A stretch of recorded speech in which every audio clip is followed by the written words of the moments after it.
Bonjour TV Touba, donc nous sommes de retour dans l'émission avec notre député Biram Daïnabey. Donc la deuxième partie est la question des droits humains. Donc, député Biram, est-ce que vous avez réussi à vous accommoder ou à jongler avec vos deux rôles en tant que meneur militant des droits humains de l'association IRA et en tant qu'homme politique? Je suis parfaitement commode dans ce rôle double. Je n'ai même pas besoin de jongler. L'essentiel, c'est la large acceptabilité qui m'accueille dans le monde des droits de l'homme et aussi l'action pertinente que moi-même et le mouvement IRA nous menons dans le domaine du droit de l'homme.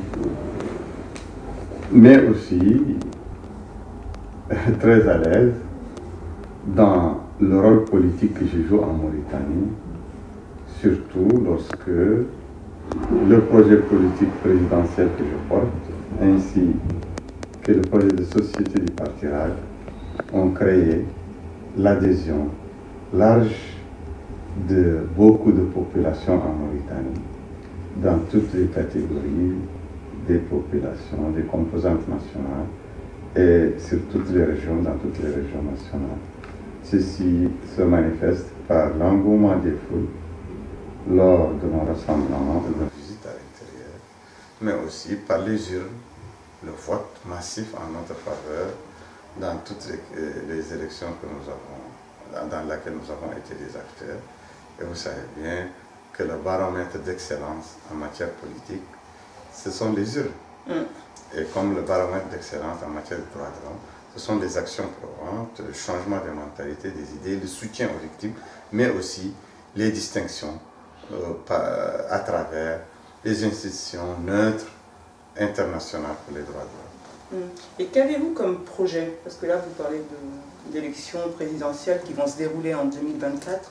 Qu'avez-vous comme projet à proposer à la société mauritanienne? Nous proposons à la société mauritanienne le projet de l'alternance, le projet de rupture avec un système qui a gouverné les Mauritaniens par le fer, par le sang, par la fraude, par la contrefaçon, par la falsification, par l'injustice, l'inégalité, le pillage des richesses, depuis 1978 jusqu'à nos jours. Donc une rupture avec la gabégie, avec les inégalités. Il faut mettre fin à une citoyenneté stratifiée en Mauritanie, inégalitaire, hiérarchisée.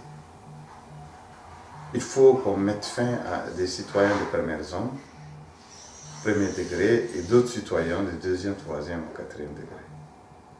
Il faut mettre fin à la démocratie tribale. Il faut mettre fin à la préférence ethnique dans notre démocratie, à la préférence de couleur. Il faut mettre fin à l'hostilité que respire ou qu'expire l'État mauritanien, son hostilité à l'élément national d'origine subsaharienne. La Mauritanie est un pays subsaharien, est un pays africain.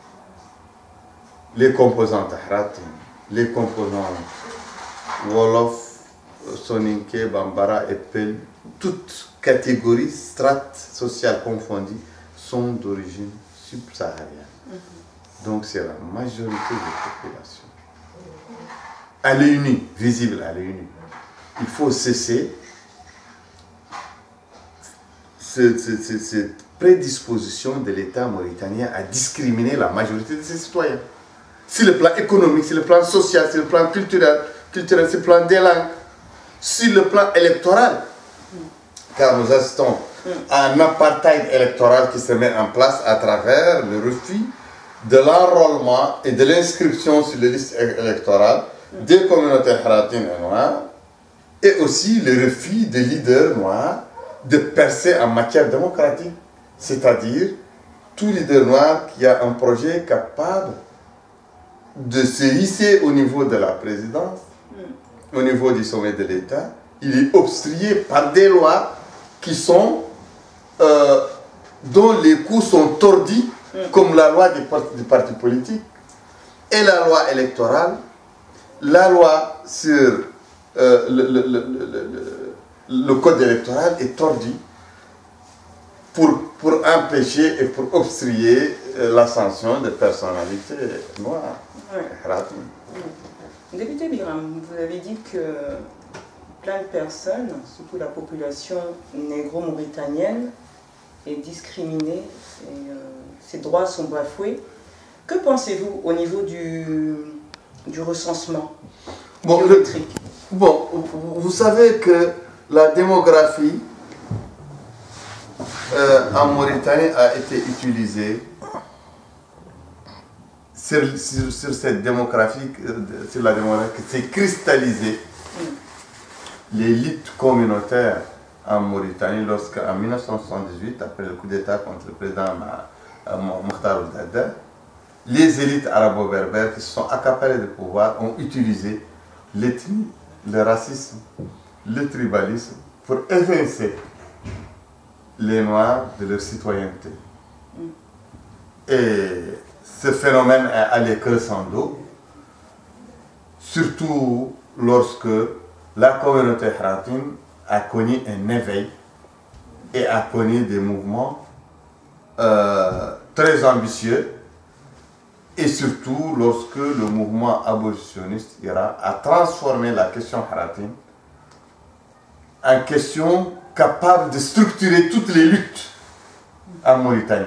Les luttes des Noirs victimes de racisme, victimes d'oppression culturelle, d'oppression linguistique. La question,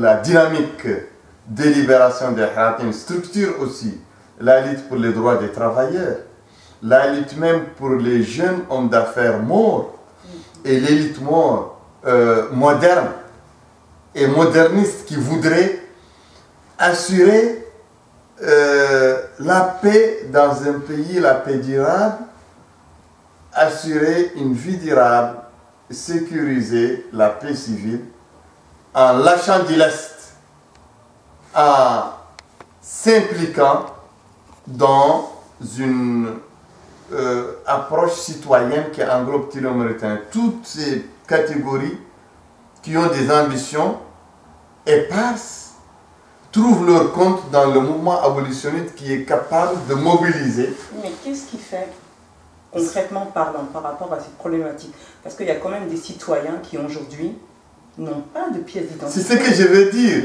C'est ce que je suis en train d'expliquer. C'est pourquoi la dynamique impulsée par le mouvement abolitionniste a créé les conditions d'une alternance politique. Les conditions de défaite idéologique et politique du pouvoir. C'est ce qui est déjà fait du système, qui est un système vomi par les populations, qui est un système qui n'a plus de recettes, qui n'a plus de discours capable de mobiliser, capable d'intéresser les populations. Le discours du mouvement abolitionniste a éradiqué toute velléité pour le système de pouvoir installer son discours et amener les gens à le suivre.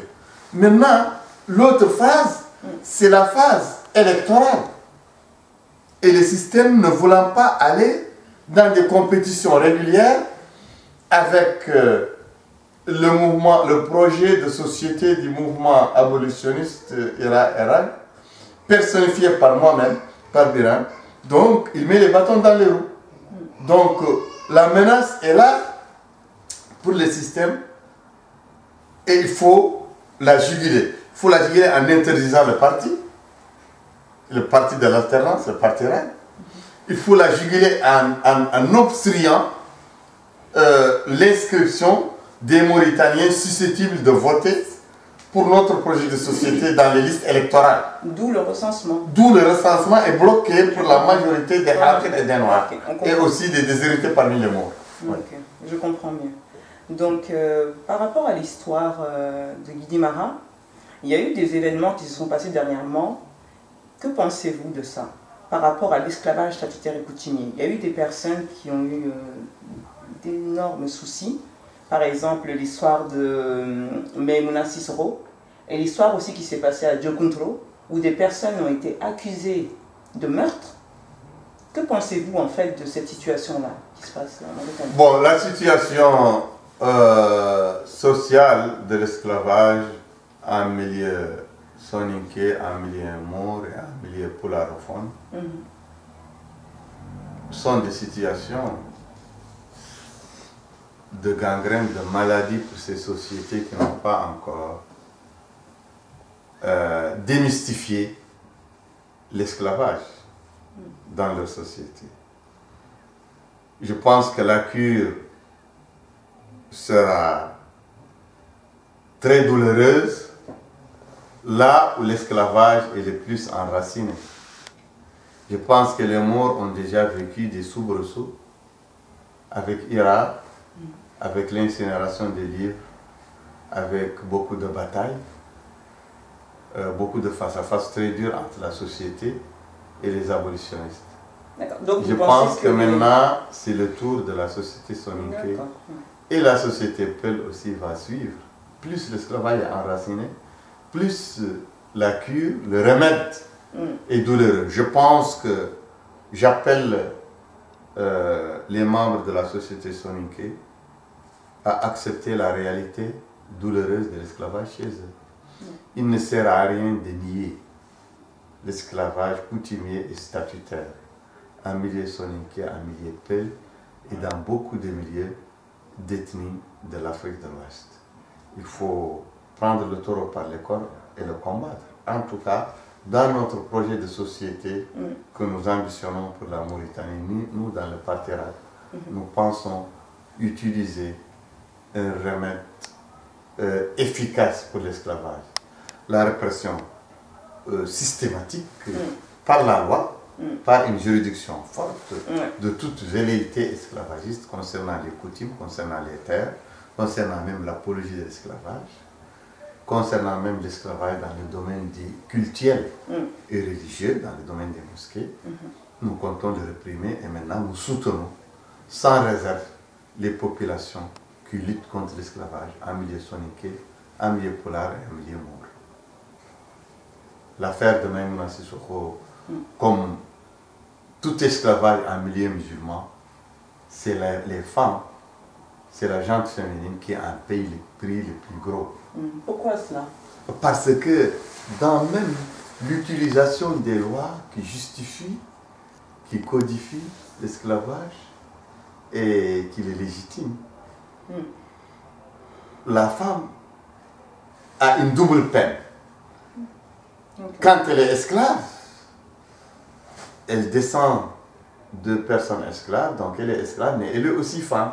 Parce que la femme, dans la juridiction, dans le patrimoine juridictionnel des musulmans, la femme est l'opprimée par excellence. La femme est l'élément piétiné par excellence. Donc, la femme esclave, elle est opprimée en tant que femme musulmane, mais elle est aussi opprimée en tant que femme esclave. Parce qu'on a vu dans beaucoup de manifestations, les femmes sortent, les femmes haratines, les femmes soninké. Aujourd'hui, en 2022, lors des manifestations, elles sont là, elles sont présentes. Et comment est-ce que vous, députés, vous pouvez aider ces femmes-là dans ce combat-là qu'elles mènent, malgré les réticences peut-être de leurs conjoints ou les réticences de la société mauritanienne? Vous savez, dans ma conception, la loi doit transcender le pouvoir du conjoint, le pouvoir de l'homme, le pouvoir de l'élément masculin. Il faut que nous édictions et appliquions des lois qui peuvent protéger la femme contre tous ses bourreaux. Que ce soit l'homme, que ce soit la famille, qui lui impose l'excision, qui lui impose les mariages forcés et prématurés, qui lui impose aussi la déscolarisation. Il faut protéger la femme contre le conjoint, contre la société, contre la mentalité de la société. Et ça, c'est avec des lois, avec la conscientisation des gens. Et tout ceci est inséré dans notre projet présidentiel, le projet de société du candidat Biram Dahabé aux élections présidentielles de 2024. D'accord. Merci beaucoup, monsieur le député, d'avoir répondu à mes questions.